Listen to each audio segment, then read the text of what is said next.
Were you influenced by something that came from your childhood, from a relationship? Did someone once say something that made you feel very badly about, or bad about your sexuality?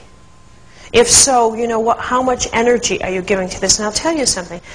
Negative or hurtful sexual memories are among the most difficult to detach from, because they really do damage. So to pull that energy back from where it happened, from what relationship, that's an effort. And I'm in a compassionate way, I'm going to say to you, you can't really do it in the instantly, but you can do it.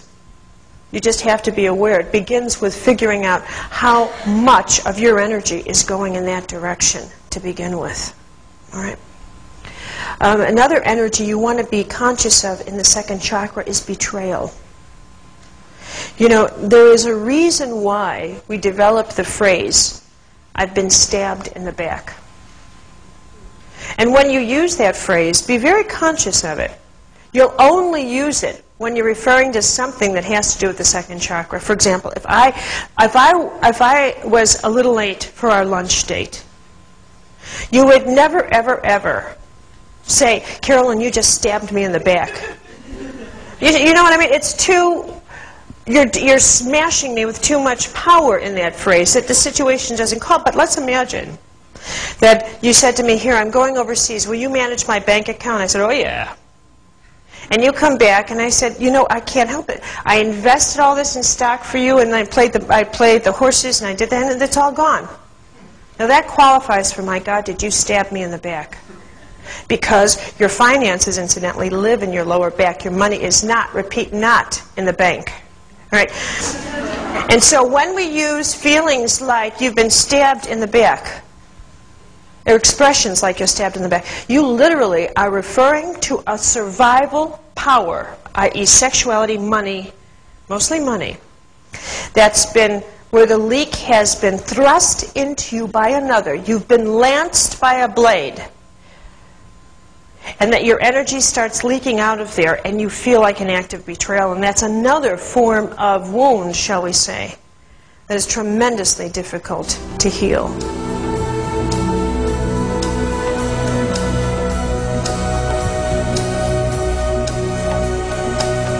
Third chakra. Again, I'm going to start by drawing the line over this, and we're going to get into your third chakra. This is your center of personal power. Now, I want to point out here that all of these powers, all of these chakras, are vibrating power, a quality of power that makes you comfortable in your external world. These are all survival centers of power in your body. Right? Every one of them. How you survive within a group or community, how you survive one-to-one, and then this one is how you work with yourself in survival power. So the numbers go from great to one-on-one to the self. So in your third chakra, you have your center of self-esteem. You have your center, it's the chakra that carries not only your center, your feeling about yourself internally, but also how you feel about your physical body. This is your center of confidence. Okay? This is your center of honor. This is where your honor code is. I'll tell you something about honor. It's one of those things that until I wrote Anatomy of the Spirit, I had absolutely no idea of the role that honor played in the maintenance of our health nor in the process of healing. None whatsoever. And then as I began to work from the position of honor, kind of becoming more and more aware of it in the people with whom I was working in either workshops or doing readings on, because every now and again I sneak readings into my workshops or whatever, I realized that people who truly had a sense of honor, which means they kept their word, they understood the significance of what it meant to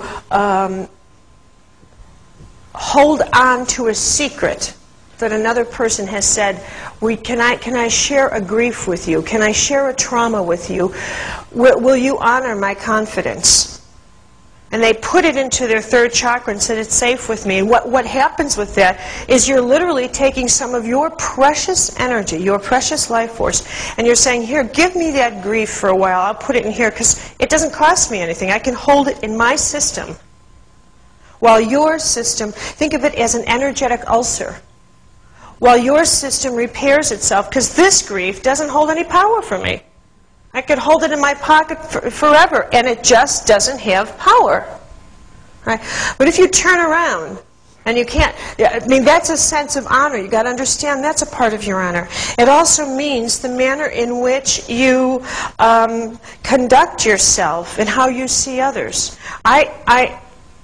It's difficult for me to say this, but I really do believe it, and I mean today. And that's that we've become rather a dishonorable culture, in which we've focused far more on the management of each other's dishonor than the expectation that we're dealing with an honorable person. We show up at every one of our meetings armed with 17 lawyers. No matter who says what to us, we figure every possible meaning of what these words could not mean, and we write our laws accordingly so that we capture someone within the parameters of vocabulary witnessed by a lawyer. I mean, we don't even trust that our leaders have any honor. We live in a very challenging time when it comes to this part of our lives, and honor and your personal honor code. Live here, and I want to point something else out. Energy not only comes in, it comes in and then it rotates right back up, because you connect your energy to the ground, you make your contribution to the physical earth, and then you pull in the returns on your investments. Okay? Honor lies right in the third chakra, right before you enter into your energetic system of your heart, your will, and your mind. It's as if you need some sense of integrity, some sense of endurance, to be able, the capacity spiritually to say to the gods, to God, whatever you want to call the source, if you want me to do something for you, I have, and say to God, with your honor code, I have the strength, I can endure. What do you want me to carry? Because this is your center of endurance. Personal strength. Personal respect of yourself. I mean, can you give your word to yourself and keep it? Never mind someone else. Can you say to yourself, that's it, I've had enough of you, you are exercising starting tomorrow, and then the next morning you get up like this, and you're lying down, and you say, you got the thought, exercise, it drops to your will, which means you got to choose it or not, and your will says, I'm sleeping. And it drops to your heart, and your heart says, well, maybe I'll put my energy in it or not. You can't control it, and it drops to your third chakra, and your third chakra says to you, excuse me, but you've just broken your word to me again. And I just want to point that out. And that when you do this, you don't understand. You really develop a very powerless relationship with yourself. And if you have that, how in the world can you have an empowered relationship with somebody else? Do you really think it's possible? I don't. Not at all. And you'll live in the assumption that every single person is going to be, has been, or is in the present moment dishonorable to you. You'll assume it. Okay? Now, part of the wonderful thing about this third chakra is that it makes you, either in this life or another life, because of how it can absolutely cause trouble in your internal zone. You have to grow to a point to settle your third chakra in, to make it, to go through the process of empowerment. You've got to learn what it means to maintain strong personal boundaries.